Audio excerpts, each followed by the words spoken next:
Ontem, o Departamento de Tesouro americano sancionou o ministro do STF brasileiro, Alexandre de Moraes, com a Lei Magnitsky. Mas o que isso funciona na prática? E é justamente sobre isso que eu quero conversar com você hoje. Hoje eu vou explicar exatamente como funciona a Lei Magnitsky, a arma mais poderosa que os Estados Unidos têm contra autoridades estrangeiras. Vou mostrar o contexto histórico que criou essa lei, como ela funciona tecnicamente, porque o STF está no radar americano agora. Fique até o final, porque isso pode mudar completamente o cenário político brasileiro. Sejam muito bem-vindos ao Hub TNT, seu canal que descomplica a imigração para os Estados Unidos e que todos os dias traz informações de forma transparente e objetiva sobre tudo o que está acontecendo aqui na América. E ontem, uma notícia que tomou conta de todos os noticiários brasileiros. Mas deixa a gente entender melhor como que funciona e como iniciou, de fato, toda essa história que gerou a Lei Magnitsky. Para entender como essa lei existe, eu preciso voltar lá em 2019. Sergei Magnitsky era um advogado fiscal de 37 anos em Moscou. Ele descobriu o maior esquema de corrupção da história russa moderna, 230 milhões de dólares roubados do tesouro público russo. O esquema funcionava assim: funcionários corruptos roubavam documentos de empresas, transferiam propriedade para criminosos, alegavam prejuízos falsos e recebiam reembolsos tributários gigantescos. Era genial, mas criminoso. Magnitsky fez o que qualquer advogado honesto faria: denunciou tudo às autoridades russas. Nomeou os culpados, apresentou as evidências e esperou que a justiça fosse feita. Mas algo inesperado aconteceu. Ele foi preso, acusado exatamente dos crimes que havia denunciado, pelos mesmos funcionários que ele havia denunciado. Passou 358 dias na prisão, foi torturado, teve tratamento médico negado e morreu aos 37 anos em novembro de 2009. Bill Browder, um cliente americano de Magnitsky, transformou essa tragédia em uma verdadeira cruzada. Durante 3 anos, ele fez lobby no Congresso americano para criar uma nova arma contra a corrupção global. Em 2012, nasceu a Lei Magnitsky. Em 2016, ela virou global. Hoje, mais de 1.500 pessoas no mundo inteiro estão nessa lista e o número só cresce a cada ano. Os americanos entenderam uma coisa fundamental: quando autoridades corruptas roubam dinheiro público, esse dinheiro passa pelo sistema financeiro americano. Bancos de Nova York, contas em Miami, mansões em Los Angeles. Então, criaram uma lei que diz que se você viola direitos humanos ou é corrupto, não pode usar nosso sistema financeiro. E como o dólar é uma moeda global, isso significa isolamento econômico total. Imagine uma máquina que consegue desligar qualquer pessoa do sistema financeiro global em 24 horas. Essa máquina existe e ela se chama OFAC, Office of Foreign Assets Control. É como se fosse um comando central que controla o sistema circulatório da economia global. Quando eles apertam um botão, é como se cortassem toda a circulação financeira de uma pessoa em qualquer lugar do mundo. O OFAC tem um orçamento de 200 milhões de dólares por ano e 300 investigadores especializados. Para você ter uma ideia do poder, eles processam mais de 12 trilhões de dólares em transações todos os dias. É mais que o PIB inteiro do Brasil. E a Lei Magnitsky funciona principalmente como uma tríplice punição. Imaginem um condenado perdendo simultaneamente os seus bens, sua liberdade de locomoção e seu direito de trabalhar. É exatamente isso, mas em uma escala totalmente global. A primeira arma é o congelamento de ativos. É como se a pessoa morresse financeiramente, mas continuasse viva. Todo o dinheiro, toda a propriedade, todo investimento, tudo vira gelo instantaneamente. Vou dar um exemplo prático. Imagine que você tem 10 milhões de reais numa conta no Itaú, mas essa conta recebe transferências internacionais que passam por Nova York. No momento que você é sancionado, essa conta fica inacessível. Não importa que você seja um banco brasileiro. Se a transação toca o sistema americano, ela congela. É como se fosse uma teia de aranha global. O sistema financeiro americano está no centro e qualquer fio que você toque, a aranha sente. SWIFT, Correspondent Banking, Clearing em dólares, tudo passa pelos Estados Unidos. O processo funciona assim: às 9 horas da manhã, você é incluído no SDN List, ou seja, a lista de sancionados com a Lei Magnitsky. Às 9h01, um alerta automático vai para 8.500 bancos no mundo inteiro. Às 9h02, qualquer transação sua automaticamente é rejeitada. É como se você vivesse como um leproso financeiro. Ninguém pode tocar em você sem se contaminar. Agora vem uma regra cruel, a regra dos 50%. Se você controla metade ou mais do que isso de uma empresa, a empresa inteira morre junto com você. É como se você fosse diagnosticado com uma doença contagiosa e toda a sua família fosse colocada em quarentena, mesmo estando saudável. Sua empresa, seus sócios, seus funcionários, todos ficam contaminados pela sua doença financeira. E aqui está o detalhe perverso: eles presumem que sua esposa e filhos agem por você. Então, se você transferir seus bens para sua família um dia antes da sanção, não adianta nada. A presunção legal é que você continua controlando através deles. Digamos que o ministro tenha 60% de uma empresa de consultoria jurídica. No momento da sanção, a empresa inteira para de funcionar. Os outros 40% dos sócios que não fizeram nada errado perdem tudo junto. A segunda arma é como se você e sua família fossem declarados persona non grata não só nos Estados Unidos, mas progressivamente no mundo ocidental inteiro. Lembra dos exílios políticos da ditadura? É parecido, mas ao contrário. Você não é expulso do seu país, você é banido do resto do mundo. Vou tornar isso bem concreto. Imagina que você é um ministro do STF e tem um filho de 17 anos sonhando em estudar medicina em Harvard. No dia da sanção, esse sonho morre automaticamente. Não importa se o garoto tirar nota máxima no ACT, se for o melhor aluno do Brasil, ele jamais pisará em solo americano. Sua filha está fazendo intercâmbio na Califórnia, tem 48 horas para voltar ao Brasil antes do visto ser cancelado. Sua esposa tem uma viagem marcada para Nova York, cancelada automaticamente. E aqui tem um efeito dominó muito importante. Canadá tem a lei Magnitsky própria, Reino Unido também, União Europeia, idem, e como se o mundo ocidental inteiro fechasse as portas para você e para sua família. A terceira arma, você vira um pária comercial. É como se tivesse uma doença contagiosa que ninguém quer pegar. Imagine alguém que foi flagrado colando numa prova importante. Mesmo depois de anos, outros estudantes hesitam em fazer o trabalho em grupo com essa pessoa, com medo de serem associados àquela trapaça. É exatamente assim que as empresas reagem a pessoas sancionadas. As multas por violar são de até 20 milhões de dólares para empresas, 250 mil dólares e 20 anos de prisão para pessoas físicas. Mas o medo vai além das multas. Digamos que você seja ministro do STF e tenha uma empresa de palestras. No dia da sanção, a Microsoft cancela a licença do Office da sua empresa. O Google bloqueia suas contas. A Amazon Web Services desliga seus servidores. Não porque você usou essas empresas para algo errado, simplesmente porque elas não podem correr o risco de continuar tendo qualquer tipo de relacionamento contigo. E aqui acontece algo fascinante do ponto de vista comportamental. As empresas ficam com tanto medo que exageram na cautela. É o que chamamos de overcompliance. É como numa epidemia, as pessoas evitam não só quem está doente, mas também quem esteve perto de quem está doente. Bancos cortam relações não só com os sancionados, mas com quem fez negócios com o sancionado. Você é sancionado na segunda-feira, na terça seu banco corta relações. Na quarta, o banco do seu escritório de advocacia corta também, com medo de qualquer tipo de associação. Na quinta-feira, até o banco do prédio onde fica o seu escritório fica nervoso. É um esquema cascata de medo que vai tomando conta de todo o redor do sancionado. Agora eu vou explicar como eles detectam tudo isso. É como ter um Big Brother financeiro que nunca dorme. Imagine o algoritmo do Facebook que sabe quando vocês vão terminar o namoro antes de vocês saberem. O sistema de detecção de sanções é assim, mas para o dinheiro. Cada transferência bancária tem códigos específicos. Toda transação deixa rastros digitais. Inteligência artificial cruza bilhões de dados em tempo real. É como se cada movimento financeiro fosse uma pegada digital que nunca vai se apagar. Você transfere 50 mil reais de uma conta do Brasil para uma conta na Suíça. Essa transferência passa por 3 bancos intermediários e 2 deles são americanos. Cada um desses bancos roda seu nome automaticamente contra a SDN List. Se bater, a transferência para instantaneamente. O OFAC usa a tecnologia de mapeamento de redes sociais para identificar qualquer tipo de conexão. É como se fizessem um LinkedIn do crime. Mapeiam quem conhece quem faz negócios com quem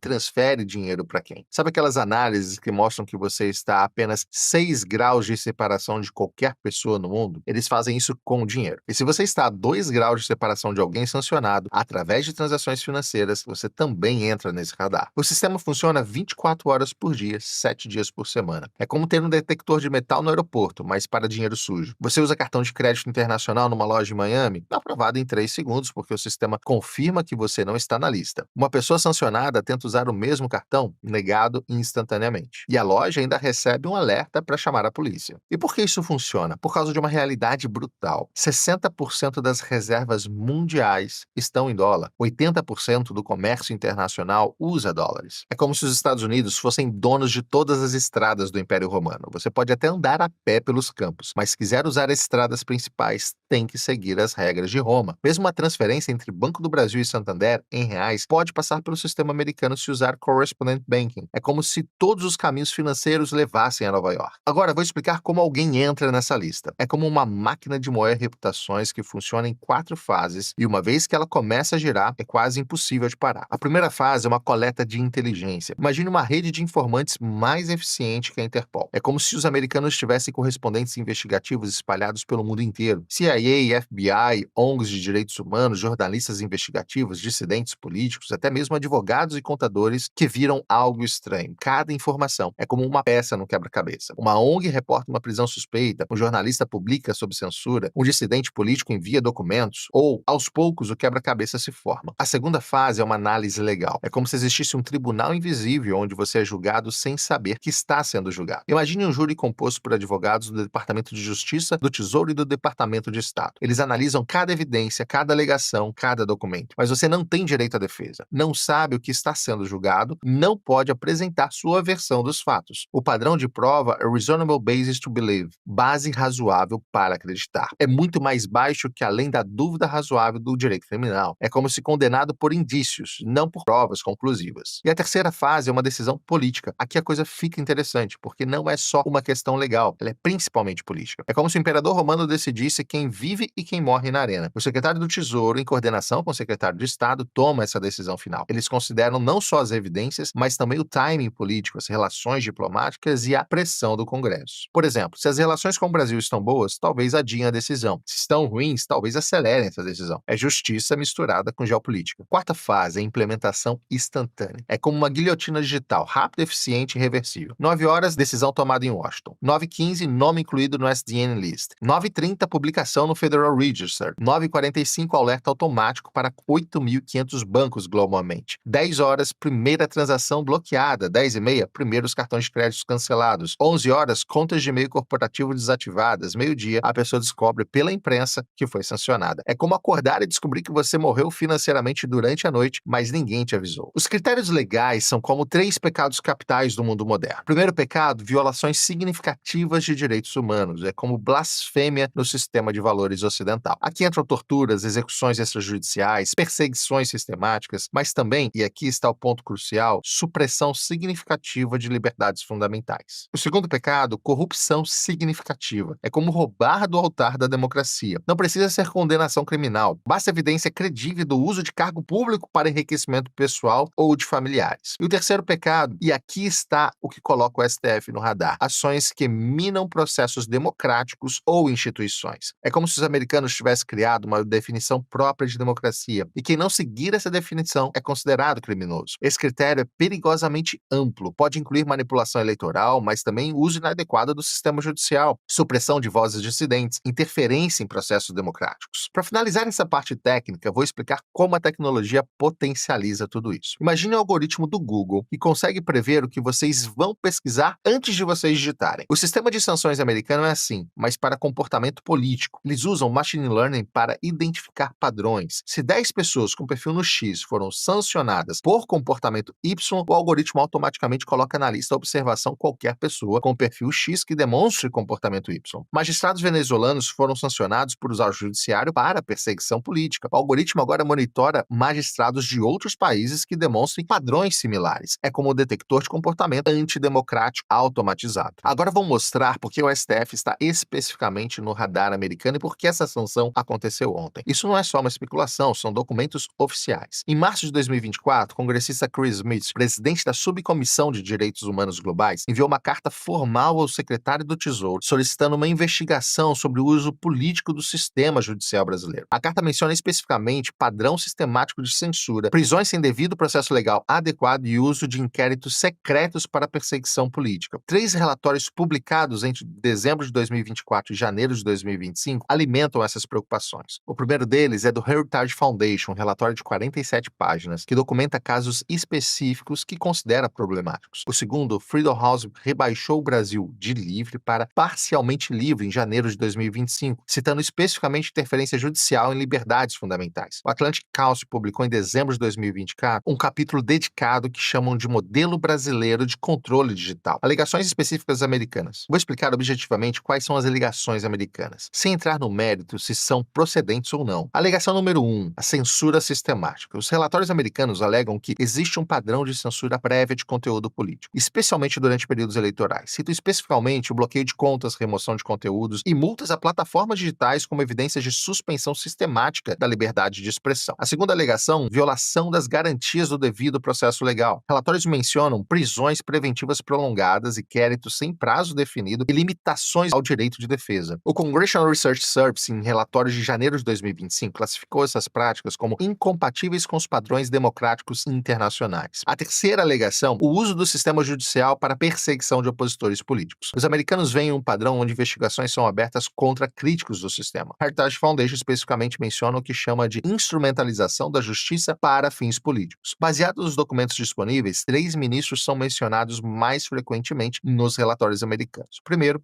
aqueles envolvidos diretamente no chamado inquérito das fake news e decisões sobre redes sociais. Segundo, ministros que presidiram julgamentos considerados politicamente sensíveis pelos observadores americanos. E terceiro, autoridades envolvidas em decisões sobre processo eleitoral, que geraram questionamentos internacionais. Mencionar nomes seria irresponsável sem uma confirmação oficial, mas os padrões de investigação investigação estão claros nos documentos. A pressão americana serve uma escalada previsível. Em janeiro de 2024, os primeiros relatórios de think tanks questionando erosão democrática. Em março de 24, primeira carta congressional oficial. Em junho de 24, audiências no Congresso sobre autoritarismo judicial na América Latina. Em setembro de 24, reuniões entre diplomatas americanos e organizações da sociedade civil brasileira. Em dezembro de 24, um relatório do Departamento de Estado menciona Brasil em sessão sobre preocupações democráticas. Em janeiro de 2025, o Congressional Research Service recomenda considerar todas as ferramentas disponíveis, linguagem típica antes das sanções. Baseando em precedentes internacionais, 3 cenários podem ter acelerado e, de fato, causado essas sanções. Primeiro, a escalada das práticas consideradas problemáticas pelos americanos. Segundo, casos que ganham repercussão internacional negativa. E o terceiro, pressão política interna dos Estados Unidos, especialmente de grupos de lobby brasileiros e americanos. Essas sanções aplicadas vão ter um impacto sem precedentes na história brasileira. Primeiro, o impacto diplomático, a maior crise nas relações entre Brasil e Estados Unidos desde a redemocratização. Segundo, o impacto político, questionamento internacional da legitimidade institucional brasileira. E terceiro, um impacto pessoal, isolamento total das autoridades sancionadas no mundo ocidental. Resumindo, a Lei Magnitsky é real, é poderosa e, além de já ter sido aplicada para uma autoridade brasileira, está sendo sim considerada, inclusive, para outras autoridades, principalmente do STF. Ela nasceu na morte de um advogado russo corajoso, evoluiu para uma ferramenta global de pressão política e agora pode atingir o coração do sistema político brasileiro. O funcionamento é técnico, mas o impacto é devastador. Congelamento de ativos, banimento familiar, isolamento econômico total. A questão não é se essas alegações são procedentes, isso cabe a cada um julgar. A questão é que os americanos acreditam que são, e isso basta para a aplicação da lei. A Lei Magnitsky mudou as regras do jogo global. Hoje, autoridades do mundo inteiro precisam considerar se suas ações podem ser vistas como problemáticas por Washington. E isso, independente da opinião que tenhamos sobre a legitimidade dessa interferência, é a nova realidade geopolítica. Se você quer entender como essas leis americanas afetam brasileiros, se inscreva aqui no canal e deixe nos comentários, você acha que os Estados Unidos têm o direito mesmo de sancionar as autoridades brasileiras e está correto em sancionar o Alexandre de Moraes? O debate está aberto. Muito obrigado pela sua companhia mais uma vez. Até a próxima.